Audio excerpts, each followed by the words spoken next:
Hello and welcome to my YouTube channel. So आज का हमारा टॉपिक होगा क्लब फुड, जो कि पीडियाट्रिक नर्सिंग के अंदर आता है।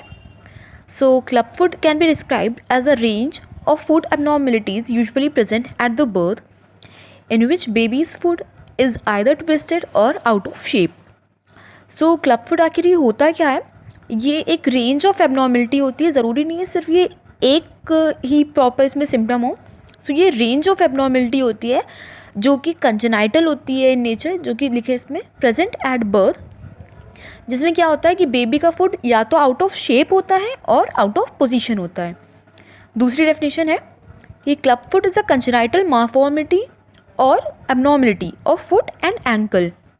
क्लब फुट क्या होता है? ये कंजेनाइटल होता है, या तो ये फुट में होगा या तो एंकल में होगा, ये उसका मालफॉर्मेशन और एबनॉर्मलिटी होगा।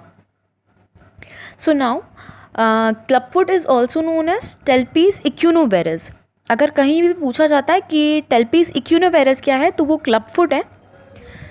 सो क्लब फुट में बेसिकली होता क्या है, इसमें जो भी हमारी लिगामेंट्स और टेंडन्स होती हैं वो बेसिकली कई बार शॉर्ट देखने को मिलती हैं। सो ये भी एक रीज़न हो सकता है कि इसमें टेंडन्स और लिगामेंट्स शॉर्ट होते हैं। देन आफ्टर टेल्पीज इक्यूनोवेरस का आखिर मतलब क्या है? सो यहाँ पे शब्दों को तोड़ा जाए तो टेलस और पीज, टेल्पीज यानी कि एंकल और फुट, यानी कि ये जो हमारी पर्टिकुलर प्रॉब्लम है या तो ये एंकल और फुट से रिलेटेड है।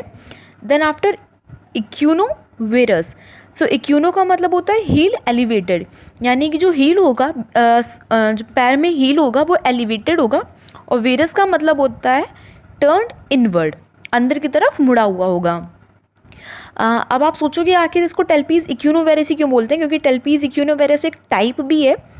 सो ये इसको इसलिए बोला जाता है क्योंकि ये मोस्ट कॉमन टाइप होता है। क्लब फुट में जो मोस्ट कॉमन हमें एक टाइप देखने को मिलता है, इसके बेसिकली 10 टाइप्स होते हैं, 10-11 टाइप्स होते हैं। जो मोस्ट कॉमन टाइप देखने को मिलता है वो टेल्पीज इक्यूनोवेरस ही होता है, वरना इसको सिर्फ टेल्पीज भी बोला जाता है, टेल्पीज इक्यूनोवेरस भी बोला जाता है। So it can be unilateral और बाइलेटरल, या तो ये हमारा एक पैर में सिर्फ देखने को मिलेगा या दोनों पैरों में। ऐसा नहीं कि एक ही पैर में होगा या दोनों ही पैरों में होगा। सो अब यहाँ पे बात करते हैं इनके टाइप्स की, कि आखिर इनके कौन कौन से टाइप्स हैं। सो यहाँ पे कुछ डायग्राम्स हैं और मैंने सिंपली कुछ चीज़ें भी लिखी हैं जिससे होपफुली आपको ईजिली समझ में आए। सो सबसे पहला होता है टेल्पीज वेरस। अच्छा, वेरस का क्या मतलब होता है कि जो हमारा पैर होता है वो आउटवर्ड मुड़ा हुआ होता है। अगर आप दोनों पैरों को देखोगे तो ये जो लिटिल फिंगर है पैर उस तरफ भागेगा और जो आपका थंब होगा वो उठा हुआ होता है, ठीक है। देन आफ्टर ये हो गया varus. Now will come to valgus, ठीक है। वेल्गस में क्या होता है? सेम चीज़ होती है लेकिन ये इनवर्ड होता है, यानी जो पैर है वो अंदर की तरफ भाग रहा है और ये जो हमारा थंब है ये ज़मीन को छू रहा है और जो लिटिल फिंगर है वो थोड़ा सा हवा में है। देन आएगा हमारा टेल्पीज केवस। तो केवस अपने नाम से थोड़ा बहुत सिमिलर हो रहा है कर्व से, यानी इसमें देखा जाता है कि जो कर्व होता है, जो आर्क होता है सोल का, ये काफ़ी ज़्यादा हाई होता है नॉर्मल के मुकाबले। देन होता है टेल्पीज कैवोवेरस। अब यहाँ पे दो शब्द जुड़े हैं, एक हमारा कैवो यानी कि ये कर्व से रिलेटेड, और वेगस यानी कि आउटवर्ड।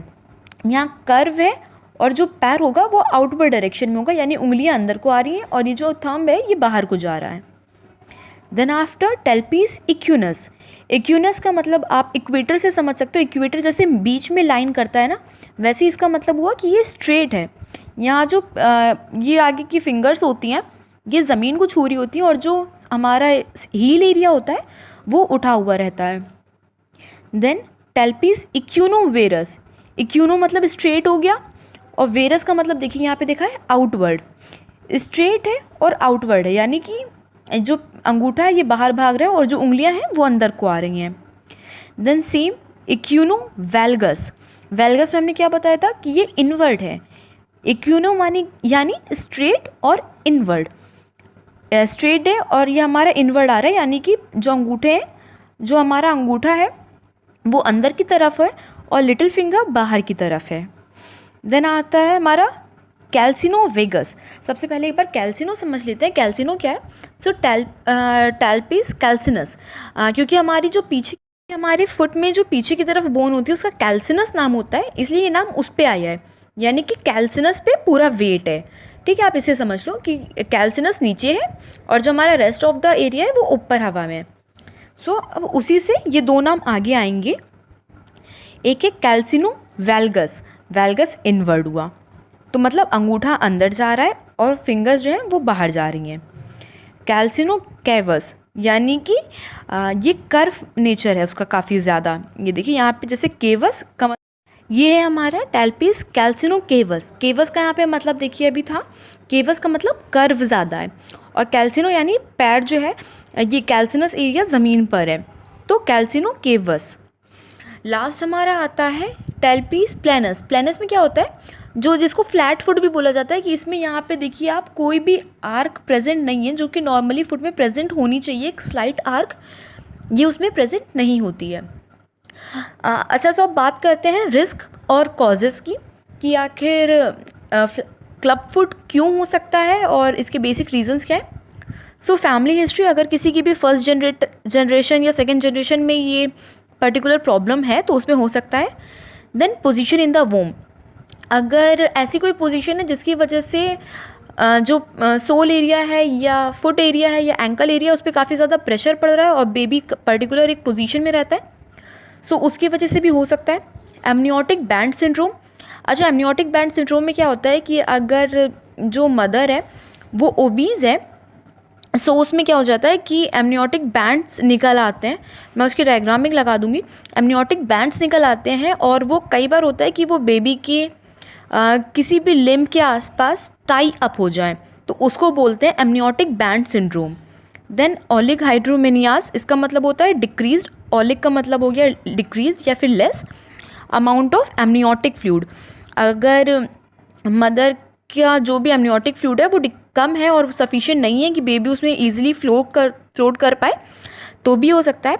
एंड हमारा आता है इन्वायरमेंट, अगर मदर स्मोक कर रही है या कोई भी तरीके की अदर ड्रग्स ले रही है, वो ड्रग्स इवन मेडिसिन भी हो सकती हैं कि उसने बिना प्रिस्क्राइब की हुई मेडिसिन ले ली जो उसको नहीं लेनी चाहिए थी, तो कई बार एज अ मेडिसिन का जो हमारा इफेक्ट होता है वो भी देखने को मिल सकता है।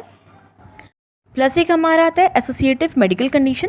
सो इसमें क्या होता है कि अगर बेबी को कोई और अदर एबनॉर्मलिटी है, कंजेनाइटल एबनॉर्मलिटी है, जिसकी वजह से as a risk other abnormalities भी देखने को मिल सकती हैं कई बार, सो ये उसका भी एक रिस्क हो सकता है।